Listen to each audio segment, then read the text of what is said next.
In case you're new to this channel, what I usually like to do when I make my thumbnails is I take a still of Nicolas Cage from the movie that I'm discussing, and then I recreate it to the best of my ability. And there's a part in this movie where Nicolas Cage is topless with mustard smothered on his bare chest. And when I saw that scene, I thought, oh no, is today the day that I finally debase myself on the internet? And then I thought, you know what, let's save the naked condiment play for when I inevitably open up OnlyFans. Despite all his rage, he's still just Nicolas Cage.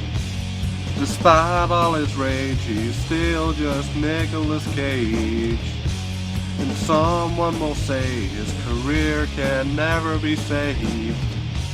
Despite all his rage, he's still just Nicolas Cage. Welcome to Just Nicolas Cage, where I very slowly work my way through Nicolas Cage's filmography. And today I'm talking about the 2016 crime thriller, Dog Eat Dog. In Dog Eat Dog, Nic Cage, Willem Dafoe, and this guy are all long-term friends / criminals. The three of them want to make some big money, so Cage starts taking jobs for a crime boss called the Greek. And eventually the Greek hooks Cage up with an international drug dealer who offers him the lucrative job of kidnapping the baby of a guy who owes him money. So the trio take the job knowing that it's either gonna end in total victory or they're all going down together, samurai style. Do you guys know the story of a man named Eddie Bunker? Eddie Bunker was born in 1933 into a dysfunctional home. His father was an alcoholic, his parents fought with each other to the point of police intervention, and he was often left unsupervised. At just 2 years old, he wandered away from a family picnic, prompting a search party of 200 men to go and look for him. Eddie was sent to a foster home when he was 5. He quickly ran away from the foster home to roam the streets. And after getting found, he was sent to military school. He ran away from the military school, and he wound up in a homeless camp.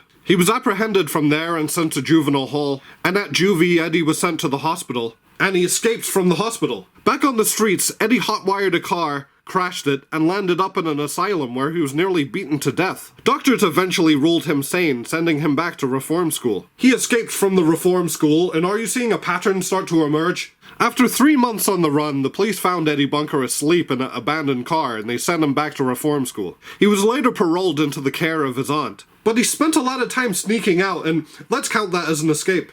And violating parole landed Eddie Bunker's ass into LA County Jail. There he befriended some of America's most notorious criminals. And at one point, Eddie Bunker stabbed a convicted mass murderer in the shower just so people would stop bothering him. But after being released from jail, Eddie Bunker caught a rare break. Actress Louise Fazenda, wife of legendary Hollywood producer Hal B. Wallace, took an interest in Eddie after meeting him through her charity work. Eddie Bunker did odd jobs around her mansion, and he found himself surrounded by some of the big names of the 1950s, like Aldous Huxley and Tennessee Williams. Unfortunately, this didn't stop him from staying out of trouble, and he drifted into using heroin and selling weed. During one drug delivery, the police attempted to stop him, but he fled and he crashed into another car. That earned him another stay in LA County Jail, followed by a stay in a parole center. And he escaped from the parole center, of course he did. So he went straight back to committing crimes, and at 17, Eddie Bunker was convicted of assault with a deadly weapon and sent to San Quentin prison. It's there that he met death row inmate Carol Chessman, the infamous red light bandit,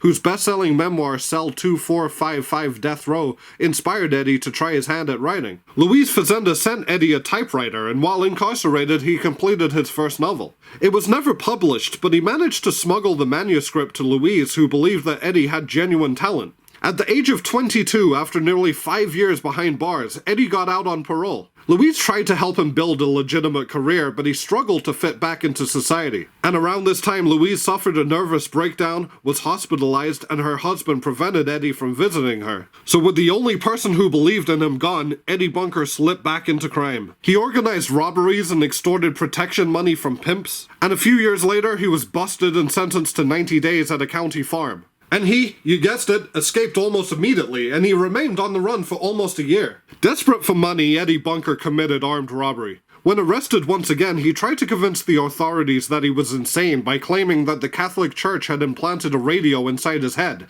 And it worked. He was declared criminally insane and spent time moving between state hospitals and correctional facilities. After getting released, Eddie built a drug empire, and at one point during this period, he was on the FBI's most wanted list. The police eventually tracked him while investigating his drug operation and caught him robbing a bank. And after a chase involving 5 police cars and a helicopter, real 5 stars in GTA type shit, he was arrested once again and sentenced to another 5 years in prison. And this is when he finally began to change his life around. He dedicated himself to writing, and in 1972 he completed the book No Beast So Fierce. And after being released on parole in 1975, Eddie Bunker stayed out of prison for the rest of his life, and we can get rid of that counter.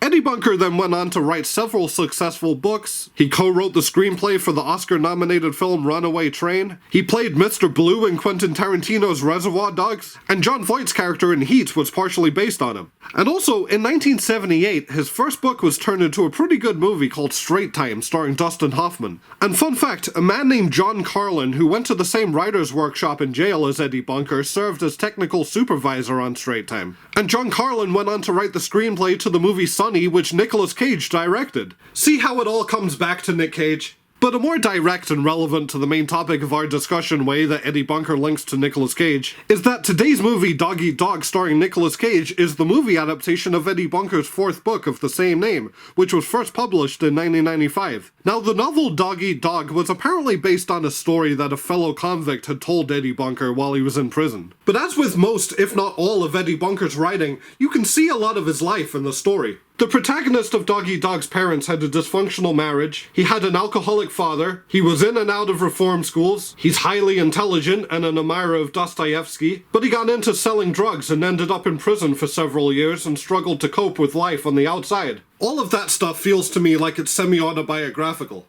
And the parts in the book where the main character muses upon how much the world has changed since he's been inside and how alienated he feels are some of the most interesting passages. How did he feel being free after so long in the cage among the numbered men? Men had told him of weird fears, bolts of confusion, and panic. He felt none of that, but he did feel a sense of the unreal. He would look at the world and see distortions that reminded him of abstract art, Dali or Picasso. There's also a lot of social commentary in this book. California's 3-strike rule comes up a lot in the novel. This is a law that means if you've previously been convicted twice, on the 3rd offense you get 25 to life no matter what. And that law had only been recently implemented at the time when the book was written, and the novel highlights a lot of Eddie's problems with it. There's also a lot of blame pointed at social institutions, like family, reform schools, the legal system, and really just society in general. I strongly get the impression that Eddie Bunker is a nurture over nature guy in terms of who he blames for the root of evil, especially with passages like this. Whatever Mad Dog was, however insane and dangerous, he'd been made that way, and society had abetted the crimes against a child. Mad Dog would die because he was a dangerous menace, but whatever he was, he had been made so by the tortured tragedies of his life. It's powerful stuff, and I think moments like that are where the book really shines. But unfortunately, I can't say that I had a particularly enjoyable time reading Dog Eat Dog. I mean, I thought the first chunk of the book was okay, where you're getting introduced to the characters. And the final portion was kind of entertaining when the shit started to hit the fan. But the story meanders a lot in the middle, and it really takes a sweet time getting to the crux of the plot. And because of that, you've just got to sit there with these despicable, irredeemable characters, and that can take its toll over the 300 pages. Also, this book sure has a lot of racial slurs in it. I checked using the search feature on Kindle, and the N-word with a hard R is used 46 times in this book. And now I know why Tarantino cast Eddie Bunker in one of his movies. But as jarring as that is to read, I can almost excuse it for the sake of art, because the characters using that word are awful people, so it's not like the book is glorifying that word. But that doesn't excuse some of the terrible stereotypical writing of the black characters in the book. Like, this is actual third-person narration of a black character in the novel. She suspected he was messing with that fly bitch Tylene. Oh man, she was fine. His dick got hard as Chinese arithmetic as soon as he thought about her. She was a dumb bitch, but she sure had nice trim. He muttered in wordless appreciation. Actually, a dude like him, with his game tight as he could be, he should change bitches as soon as they got a little worn. Can you tell that was written by a 62-year-old white guy? It almost feels like a satire of how a hack writer would portray a black guy, like in American fiction. Now, for better or for worse, the 2016 movie adaptation of Dog Eat Dog starring Nicolas Cage is pretty damn faithful to the book. I'd say the majority of the story in this movie is taken straight from the novel. The bulk of the major plot points and story beats are very similar. A lot of the backstory of the characters from the book is cut, And a lot of the details from the book that flesh the characters out are either absent or only quickly alluded to in the movie. Like, in the book, the character Diesel is married and he has a kid, and he often brings them up, and we actually meet the wife a couple of times in the story. And I think that him being a family man is actually one of the more interesting facets of his character in the book. But in the movie, he briefly brings up that he has a wife in a throwaway comment that would be pretty easy to miss, and that's it. And there's a few other changes, like in the book there's a whole section where they drive to Tijuana to meet the character Chepe in his jail cell. And there's actually some interesting moments in that section about how corrupt the jail is in Tijuana. Like how all the guards are taking bribes and the guy's jail cell has a giant TV and a kitchen in it. But in the movie, Nic Cage just meets him in the same restaurant that he met the Greek at earlier. There's also a couple of big changes in the third act, and the ending is quite different too. And I'll unpack all that stuff later, but even then there's a lot of overlap between those parts in the book. But a key element to understanding this movie is the director, Paul Schrader. And if you haven't seen it already, I'd actually recommend watching my video on Dying of the Light. And not just for the algorithm, but because I think the behind the scenes of that movie is integral to comprehending why Dog Eat Dog turned out the way it did. But to give you the quick version, during the post-production stage of Dying of the Light, Paul Schrader, who was the director of the film, had major creative differences with the way the film was being edited. And as a result, the film was edited, scored, and color-corrected without any of his input. Paul Schrader then completely disavowed the movie and felt like he was screwed over by the production company. So to get the proverbial stain off of his shirt, Paul Schrader wanted another chance at directing a movie starring Nicolas Cage. And that manifested in the movie Dog Eat Dog. So Paul Schrader made sure that he had final cut this time. He told his team, we can do anything. We can have all the characters wear green hats if we want. He also said that he went into this movie with a gonzo mentality. Just saying how outrageous can we all be, and the film kept getting more and more outrageous. Now, I think that it will be fair to say that Paul Schrader didn't see Dog Eat Dog as an important or a prestigious film. And the reason why I think that will be fair to say is because Paul Schrader actually said that himself. You know, I have been involved over the decades and in some important and prestigious films. Yeah, you wrote Taxi Driver, Raging Bull. Well, this is not one of them. You know, I see this movie as a classroom full of kids that had a strict teacher. And all year long they've been on their best behavior. But the day the substitute teacher comes in, they're all trying to get away with murder. Yes, of course, sir. Our teacher always lets us watch a movie instead of reading the textbook. Oh my god, he's actually believing it.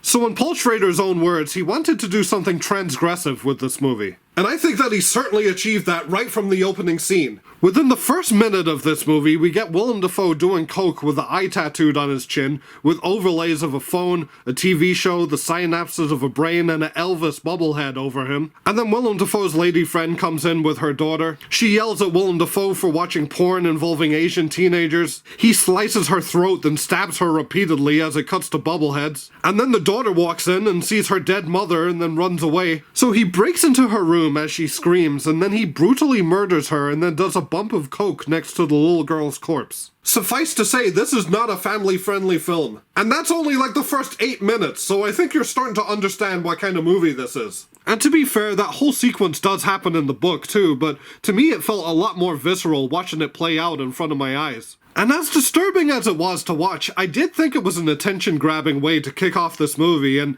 honestly, it's one of the better parts of the film. But some of the other attempts at being transgressive in the movie I don't think work quite as well. Where's the thing you put in the fucking baby's mouth? What's it called? Dick? Yeah, I could do without the casual joke about raping an infant. Stuff like that to me just felt like a forced attempt at being edgy for the sake of it, and it didn't really land. So yeah, this movie is pretty gross. And again, the book was too. Like I said, it had those 46 N-bombs in it. The movie did tone down the racial stuff a bit. There's far less slurs and the black characters don't come off quite as stereotypically. Willem Dafoe's character does say the N-word a couple of times, but it kinda makes sense for this maniac of a character to do that. And Paul Schrader's scripts have never shied away from that in the past. Remember Scorsese's scene in Taxi Driver? I actually randomly found this letterboxd review from Paul Schrader himself, where he said that he had the dilemma because the politically correct side of him wanted to make one of the characters black. But instead he just made them white and let Willem Dafoe use the N-word. It's kind of funny to me that Paul Schrader makes it sound like those were the only two options. Have an inclusive cast or make Willem Dafoe say the N-word. Ah, the classic Sophie's choice. So the film was marketed as a crime thriller, and yeah, this movie has some random acts of violence and a couple of more organized acts of violence. One of the better sections in this movie is the baby stealing portion. But even then, that comes up pretty late into the story and they don't really do that much interesting with it. And also, you'd think that Nic Cage would be better at stealing babies at this point. He's had enough practice. And honestly, the crime portion of this movie isn't all that tense for the most part. But I don't even think that it's meant to be all that tense. I see this movie as more of a deconstructionist, subversive take of the crime genre. A little bit like Nicolas Cage's movie right before this one, The Trust. You know, instead of it being a typical story about a plucky, lovable lawbreaker fighting the system and scoring a jackpot, Dog Eat Dog is a movie about horrible people making terrible decisions and failing like idiots and not really learning anything. And again, that kind of describes The Trust, but I do think that The Trust is the far better movie out of the two. As for social commentary, it's there, but it's a lot less overt or interesting than in the book. There's a brief mention of that California 3-strike rule that I talked about, and there's a heavy-handed gun control thing at the start.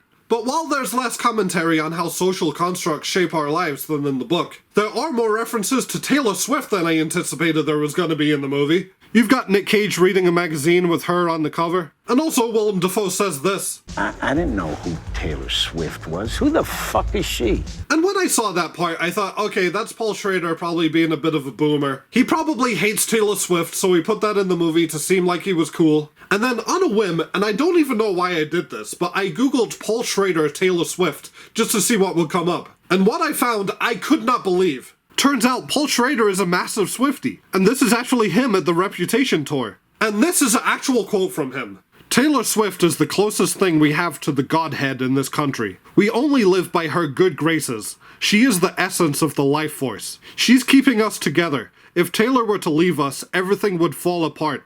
And apparently Paul Schrader also wants to make a biopic about her life. And I think you all know who I want him to cast as T-Swizzle herself. Now I know this might not be the best time to wax poetic about Taylor Swift. I've been on the internet. But as a fellow fan of Taylor Swift, who does not look like a fan of Taylor Swift, I found a bit of solidarity in that discovery. Now I just want to know what Paul Schrader's favorite era is. What does he think about the Charlie XCX beef? And was he at the wedding? If he did the speech, I hope he kept the N-words down to a minimum. But I can already feel people turning off this review, so let's move on. So I found this quote from Paul Schrader about adapting the book, where he said, Bunker's sensibility was from the 60s and 70s. The book was from the 90s. I didn't want to be that faithful. I wanted to be faithful to the world of our phones. Now, I don't know if this movie is faithful to the world of our phones, mainly because I don't think I know what that means. I've never heard somebody say the world of our phones before.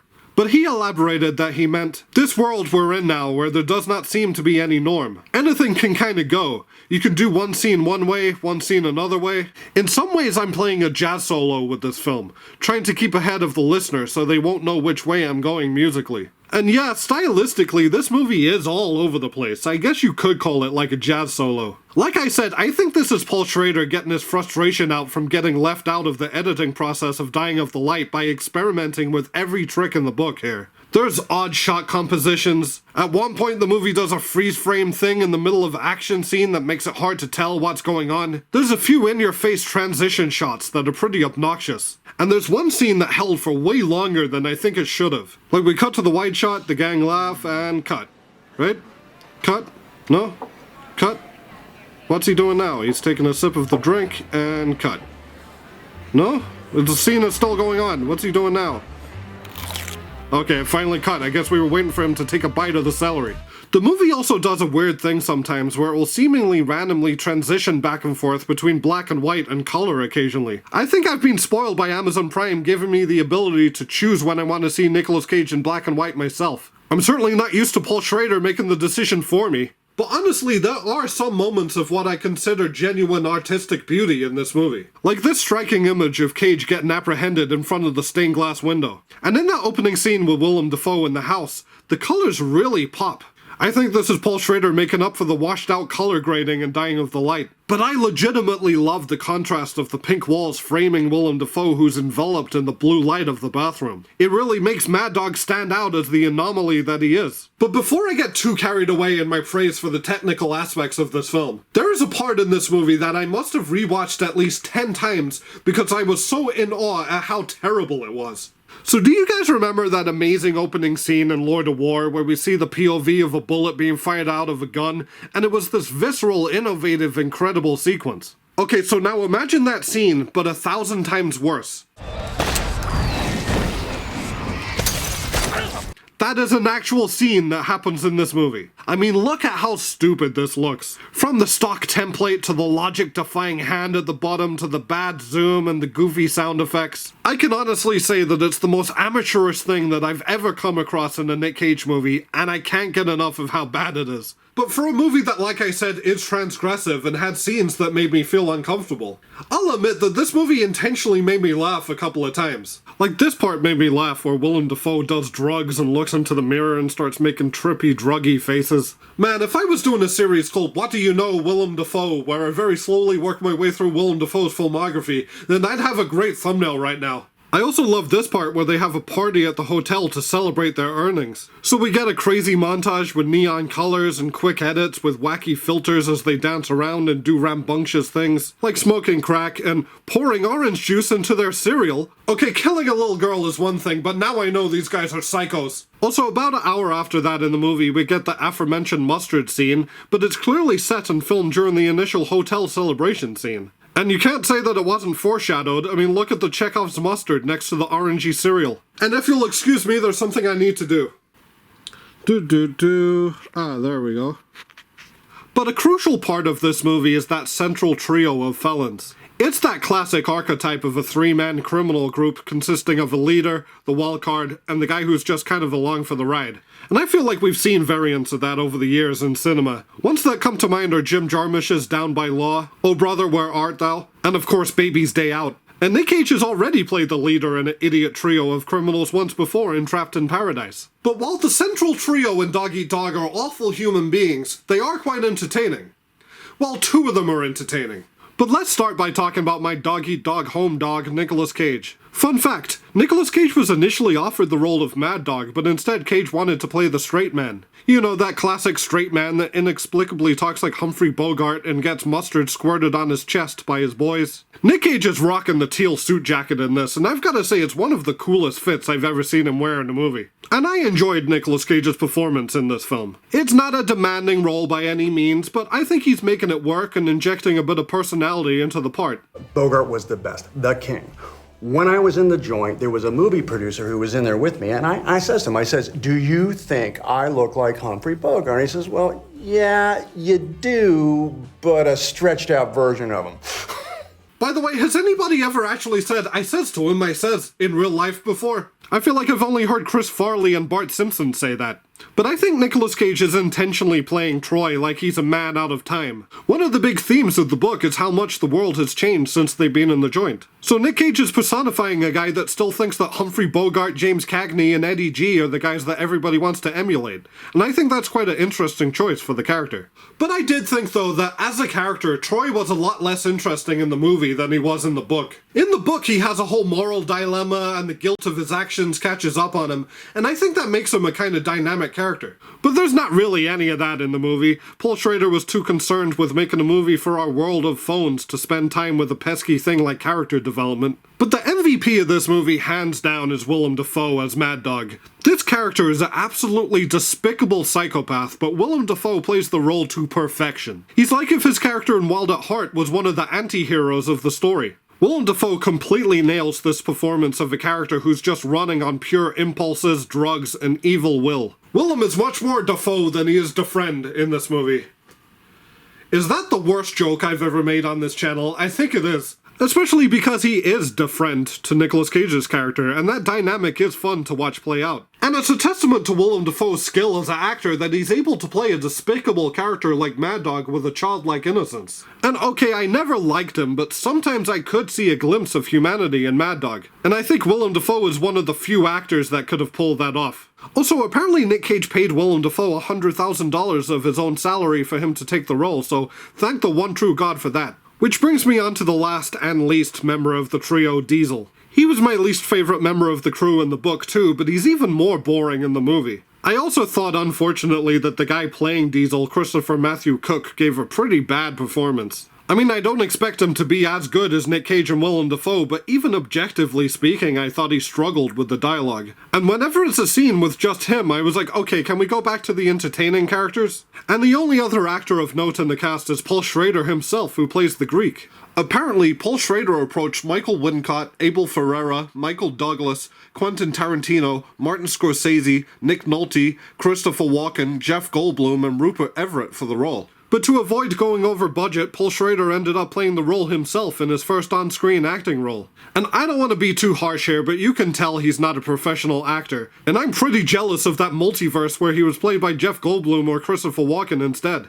And I have to talk about the ending. So the way the book ends is that after Mad Dog gets killed, Diesel and Troy go to the shops, the police get suspicious of the two guys, Troy attacks a policewoman and gets apprehended, Diesel drives away but he gets killed by the police, and that's almost exactly what happens in the movie too. So here's where things diverge slightly. So after that point in the book, Troy gets severely roughed up in the police station. He's taken to the county hospital where he's questioned for the murder of somebody that I don't even think he killed. And while he's in the hospital, he meets a janitor that happens to be the cousin of a guy that he once served time with. And that guy gives Troy a pipe wrench and a gun, and Troy escapes. He ends up taking a couple hostage in a car and he makes them drive him for a long time. And then the police show up and they wound Troy and they kill the innocent couple. And the last moment of the book is Troy being taken to the hospital where the ambulance drivers discuss his fate. And then Troy goes unconscious and that's where the book ends. Now there is a bit of suspension of disbelief here. Troy just so happened to be at the hospital where the cousin of a guy that he knew worked as a janitor. He also happens to be the one black guy in the whole book that gets on with our protagonist. Also, how did the janitor get the gun in the hospital in such short notice? Also, how did Troy escape from the hospital when he had multiple broken bones? Then again, if you paid attention to the earlier part of my video, you'd know that that does sound like something that would happen to Eddie Bunker.